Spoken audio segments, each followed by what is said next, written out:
الذي يطلع في شهر ربيع الأول قمر نبي الهدى وأوجد نوره قبل خلق العالم وسماه محمدا وأخرجه في آخر الزمان كما قدر وأبدى وألبسه خلعة الجمال التي لم يلبسها أحدا فبرد بوجه أقجل قمرا وفرقدا അലാ ഹുവല്ലദീ തവസ്സല ബിഹി ആദം.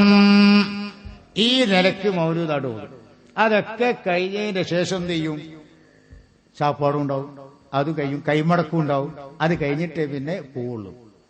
ഇങ്ങനെ തന്നെ വേണ്ടതെന്ന കെ മൗലവിന്റെ ബുക്കിലെഴുതിയത്. പിന്നെ എന്തുകൊണ്ടാ പിന്നെങ്ങനെ ഈ ശിർക്ക് വന്നത്? ശിർക്ക് എന്ന് പറഞ്ഞാൽ കൊല്ലം മാറുന്നതിനനുസരിച്ച് അള്ളാഹുവിന്റെ റസൂലും മാറുമോ?